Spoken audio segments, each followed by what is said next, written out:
Fires were not a new concept for the London Underground. In the days of steam, line-side fires were commonplace, and it wasn't unheard of that crews would abandon their engine to put out burning sleepers.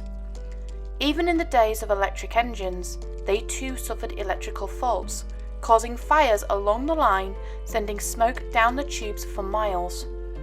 Despite this, only one person had died over the 126-year service due to the effects of fire. All of that, though, was going to change on the 18th of November 1987. King's Cross Underground Station had become one of the most important and busiest stations on the Underground. It connected commuters to 5 different Underground lines, the Thameslink and the Overground Station. The Underground lines were separated by different depths, with escalators between them. The escalators were mostly made from wood, and rubbish and dirt would collect on the escalator's underside. It was just after rush hour on the 18th of November 1987. The daily rush had subsided, but it was still very busy in the station and people bustled about.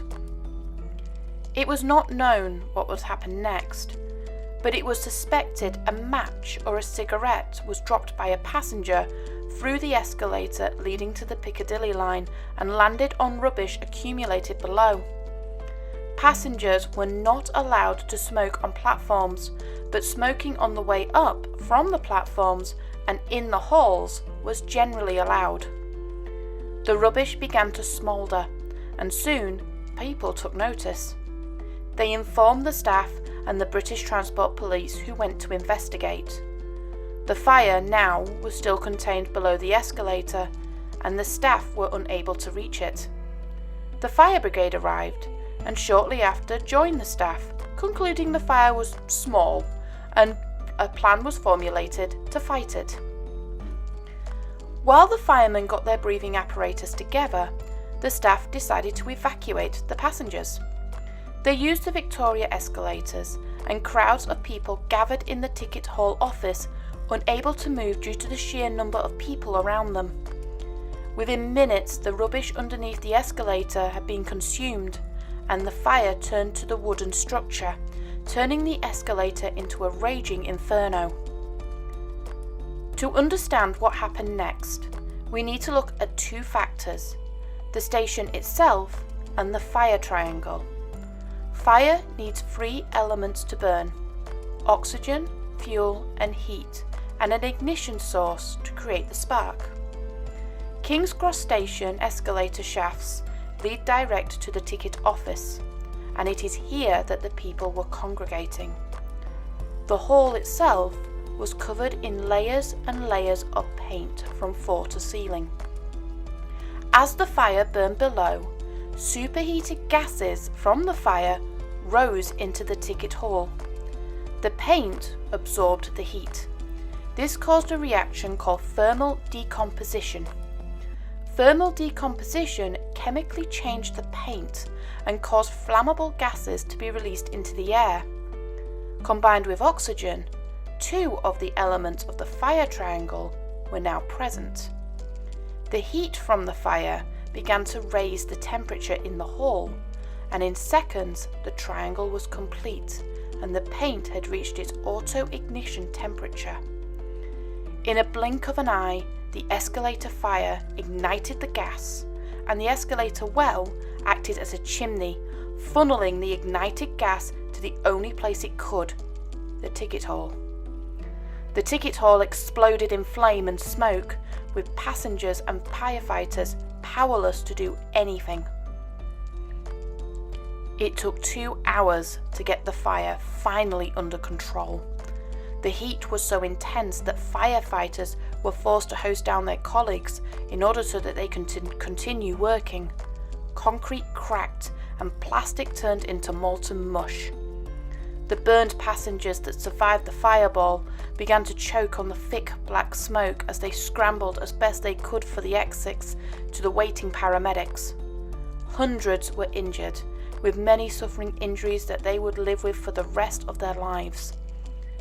The fire would claim 31 victims, including one fire officer who stayed behind to help a passenger before he was overcome by the fumes. Mr. Desmond Fennell was tasked with the investigation into the cause of the fire and its aftermath.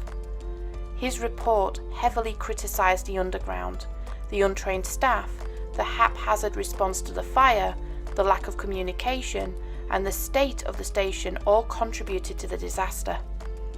Fennell gave no less than 151 recommendations.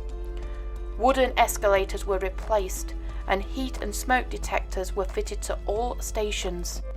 Staff were to be provided with full training and evacuation procedures. Escalators must be cleaned every 6 months.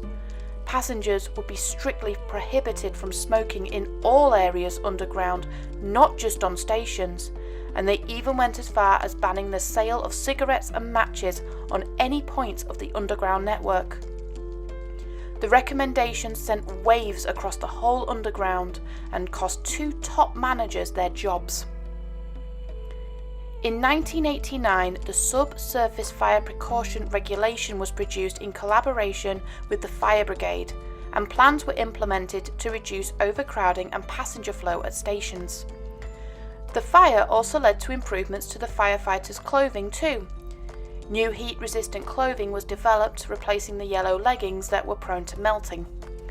The firefighters also gained extra experience and training on how to stop the signs of flashover, which was proven by model simulation was the cause of the eruption of flames. And this training is used regularly, used to save lives even today. 6 firefighters were given special honours and commendations for their part in the fire. The firefighter that gave his life to save others, Station Officer Colin Townsley, was awarded the George Medal for his heroism. The underground has several memorials to those who perished in the fire, and it remains to this day the worst fire the underground has ever had. One of the most poignant memorials is the clock. Its hands were frozen at the exact point of the flashover, but it survived and is now running as a memorial. Next time on the London Underground, we head to my formative decade, the 1990s. In this decade, we look at how modern technology would come to the underground, as we look at the underground I remember from my youth.